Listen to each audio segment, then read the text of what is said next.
오늘 이곳에 나온 모든 분들과 온라인으로 참여하는 모든 분들을 예수님의 이름으로 환영합니다. 예수님과 밥을 한 끼 같이 먹게 된다면 어떤 느낌일까요? 예수님께서 밥 먹으러 와라 라고 초대장을 보내주신다면 어떤 기분이 들겠습니까? 김우현 PD가 쓴 다큐멘터리면서 책인 가난한 자는 복이 있나니라는 그 동영상이 있습니다. 그 동영상의 주인공은 최춘선 할아버지인데 제일 처음에 등장할 때 맨발로 지하철 타는 곳에 앉아 있는 그러한 장면이 등장합니다. 그리고 내뱉는 첫 말이 이 말이었습니다.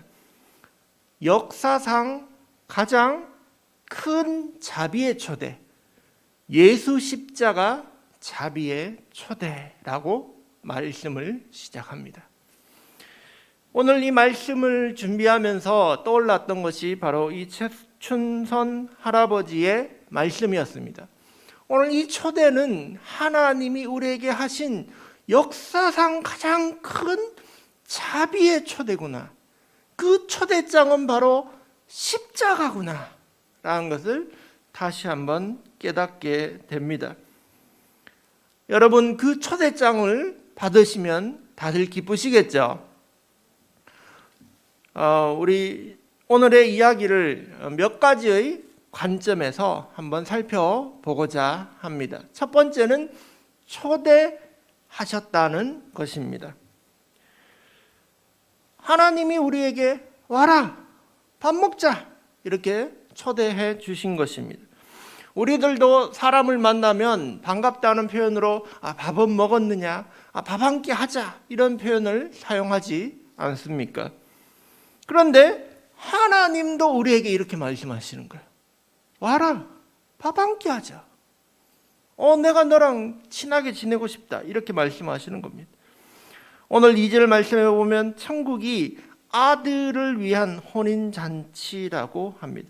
그것을 베푼 임금과 같다고 말씀하는데 임금은 당연히 하나님을 뜻하고 아들은 아들 예수님을 말씀합니다.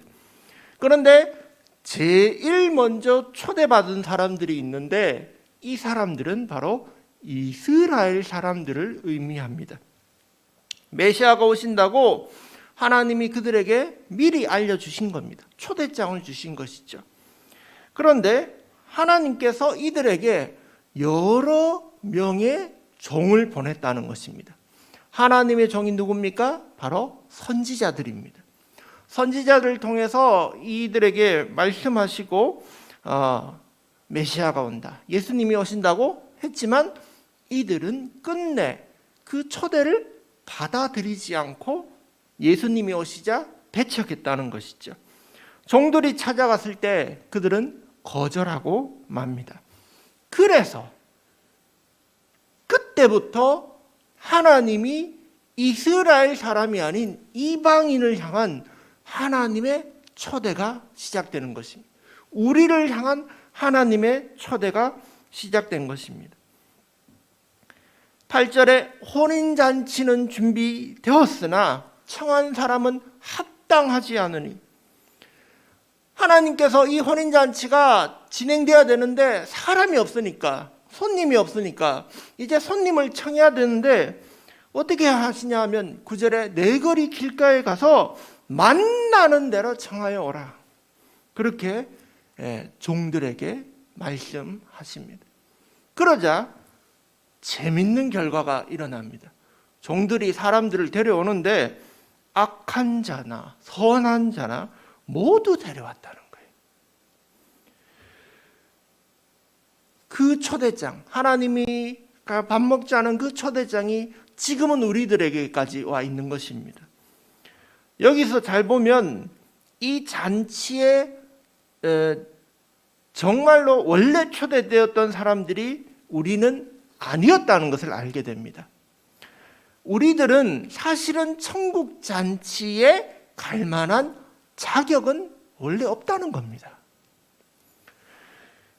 왕의 아들의 혼인잔치라고 생각해 보십시오. 그러면 누가 참석하겠습니까?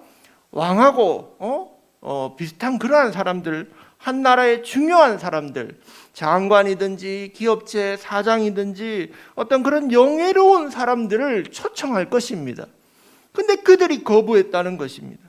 그래서 자격은 없지만 이 자리를 채우기 위하여 하나님이 초대장을 우리에게까지 보내주셨다는 것입니다. 우리 중에 아무도 사실은 그 하나님 나라에 갈 만한 자격은 없다는 것입니다. 이것이 하나님의 은혜입니다. 하나님이 우리에게도 그 초대장을 보내주셔서 우리를 구원해 주셨습니다. 자격 없는 자를 불러주신 하나님의 은혜입니다. 그런데 이 은혜가 누구에게까지 가냐 하면 모든 사람에게까지 이 초대장은 날아간다는 겁니다. 그 10절에 보면 악한 자나 선한 자나 만나는 대로 데려온다는 것입니다. 여러분, 충격적인 말이지 않습니까? 요즘도 아이들을, 교회학교 아이들이나 애들 데려놓고 얘야 어떻게 해야 천국 가니? 이래 물어보면 아이들 수준에서는 한 50%는 이렇게 대답합니다. 착해야 천국 갑니다. 이렇게 생각해요. 물론 틀린 말이지만 아이들도 천국은 좋은 것이고 어느 기준이 있어서 아무나 갈 수 없는 것이라고 생각한다는 것이죠. 그런데 성경은 어떻게 말하느냐? 악한 자도 가고 선한 자도 간다. 악한 자라고 천국 못 가는 것도 아니고 선한 자라고 꼭 천국 가는 게 아니다. 그것이 기준이 아니다라고 얘기하시는 것입니다. 그럼 뭐가 기준입니까? 초대장을 받았느냐?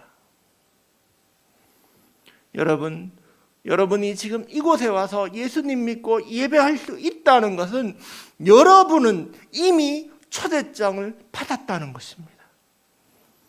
여러분의 친구가 교회 가자고 했을지도 모릅니다. 혹시 여러분이 모태신앙이라서 부모님이 교회 가자고 그렇게 초대했을지도 모릅니다.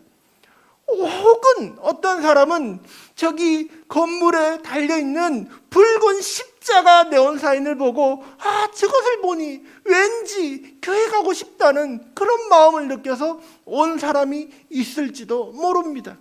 그러나 모든 사람들은 이 예수님의 예수 십자가 가장 큰 자비의 초대를 받으신 것입니다. 초대받지 않고 온 사람은 없습니다. 여러분을 향한 은혜가 예비되어 있는 것입니다. 그럼 이런 생각이 드실 수도 있을 것입니다. 그래요? 그러면 우리 죄는 어떻게 하지요? 이런 생각이 들 것입니다. 그 이야기가 11절 이하에 등장합니다. 천국잔치가 벌어지고 있습니다. 그리고 임금이 잔치 현장을 돌아보고 있죠. 누가 왔는가 보자. 그런데 보니까 다른 사람들은 다 잔치에 들어오면 입어야 되는 옷, 예복을 입고 들어왔는데 한 사람이 예복을 입고 들어오지 않은 것입니다. 그래서 그 사람을 너는 왜 예복을 입지 않았느냐? 하니까 대답을 안 해요. 그래서 쫓아내라 해서 쫓아내는 그런 이야기가 나옵니다. 옛날 잔치에서는 잔치에 들어갈 만한 그런 멋진 좋은 옷을 주셨다는 것이죠. 예복을 줬다는 것입니다. 그렇다면 오늘날 우리에게 천국 들어갈 때 입어야 하는 이 예복은 무엇일까요? 로마서 13장 14절에 이렇게 말씀하십니다.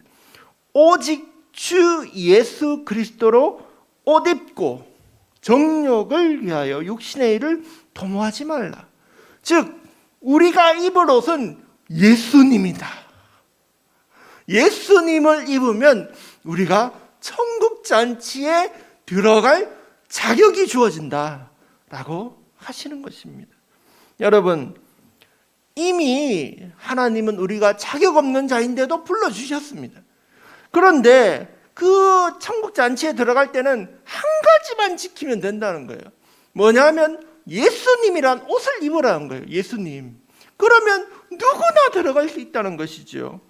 그런데 이 예수님이란 옷을 아이고 나는 싫다. 그냥 들어가겠다. 절대 안 된다는 거죠.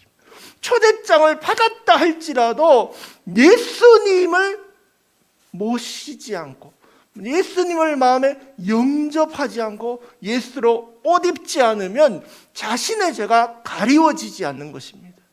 예수님으로 옷을 입을 때 우리의 죄가 용서함을 받고 가리움을 받는 것입니다. 여러분, 요즘은 방역 패스라는 말을 씁니다. 방역 접종하는 사람들은 음식점이나 어떤 공공장소에 들어갈 수 있다는 것입니다. 패스한다는 것이죠. 여러분, 천국은 예수님이 우리의 패스가 되어주시는 것입니다. 예수님을 옷 입을 때 그래 넌 통과, 패스 된다는 것입니다. 예수님의 옷을 입지 않고는 천국 잔치에 들어갈 수 없는 것입니다. 이것이 바로 초대라는 측면에서 본 이 천국 잔치의 이야기입니다. 그런데 반대로 또 이야기를 볼 수 있습니다. 그것은 바로 보내신 것입니다. 초대는 불러주시는 건데 보내신 건 하나님이 보냈다는 것이죠. 누굴 보냈습니까? 바로 하나님의 종들을 보내주셨습니다. 3절 이하에 보면 임금은 계속 종들을 보내서 사람들을 청하는 것을 보게 됩니다. 잔치에 오세요. 잔치 준비됐습니다. 잔치로 가시지요. 이렇게 종들을 사용해서 임금은 사람들을 데려오라고 합니다.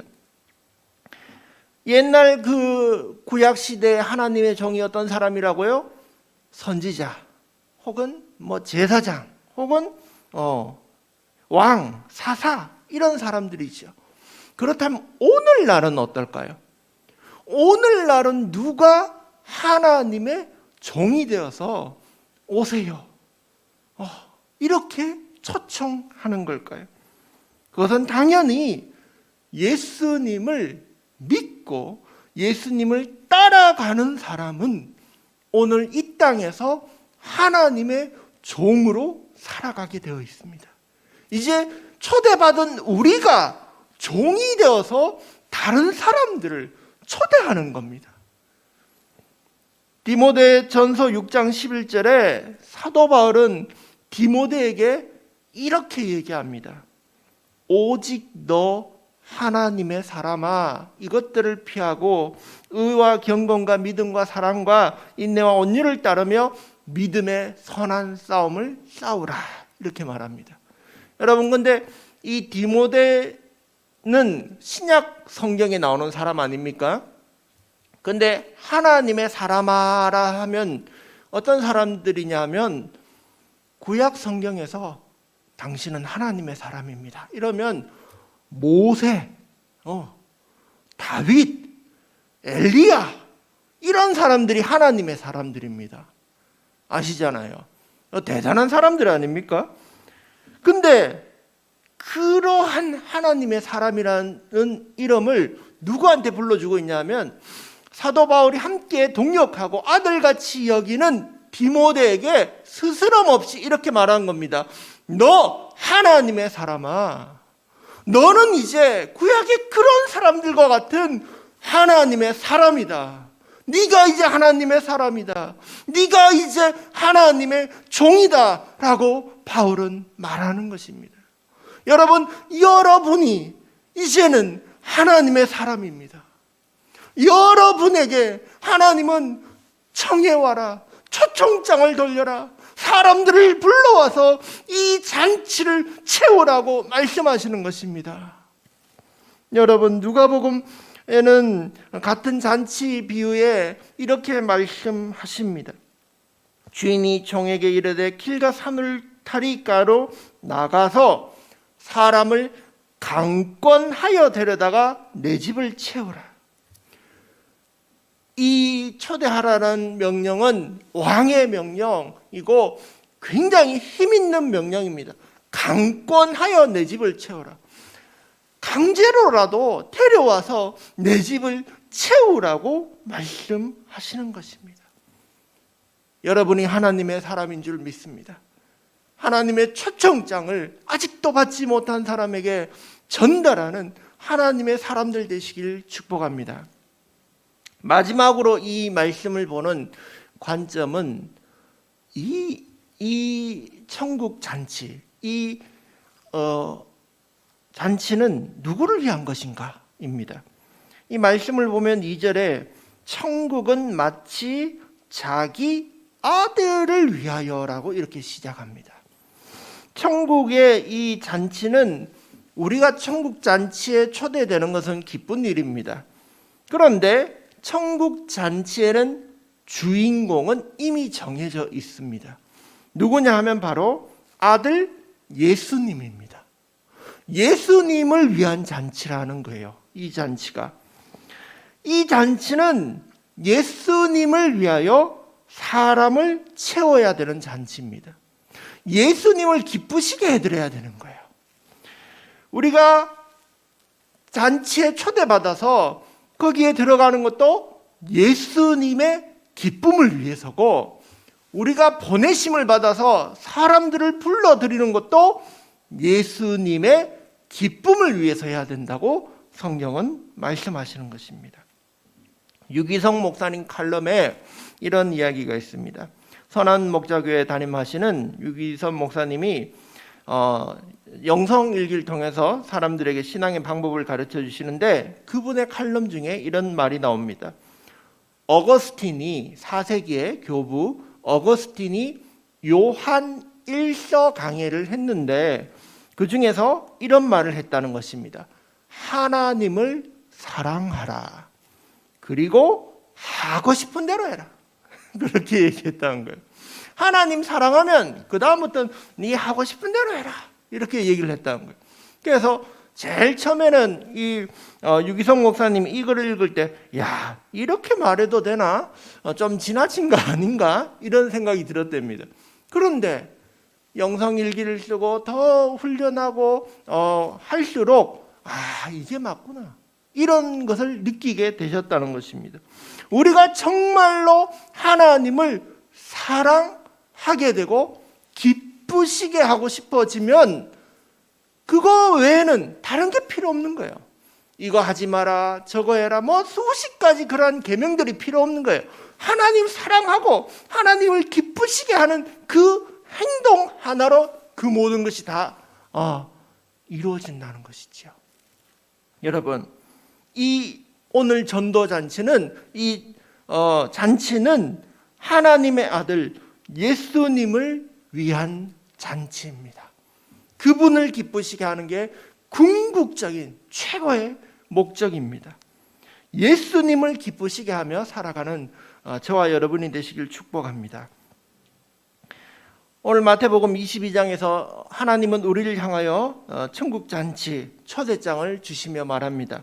야, 밥 먹자, 와라. 이 잔치에 대해서 어떤 분은 이렇게 책을 썼습니다. 2005년에 그레고리라는 분이 쓴 책 예수와 함께한 저녁 식사란 책이 있습니다. 베스트셀러가 되었고 뮤지컬로도 만들어지고 그렇게 했었는데, 이 책의 내용은 이렇습니다. 교회를 떠나서 그냥 예수님을 멀리 떠난 한 남자가 어느 날 닉이라는 남자가 회사에 갔더니 한 초대장이 와 있는 겁니다. 근데 초대장의 내용이 이렇습니다.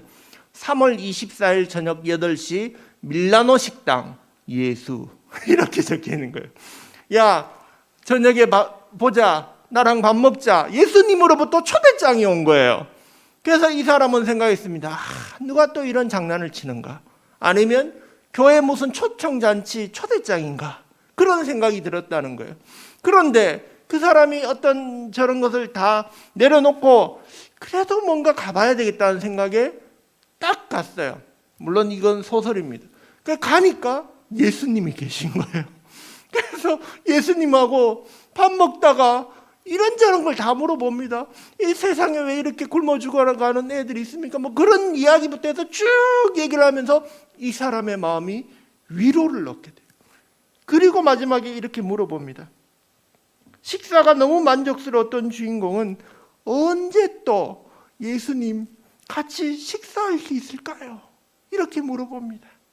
그러자 예수님이 딱 이렇게 명함을 한 장 주는 겁니다.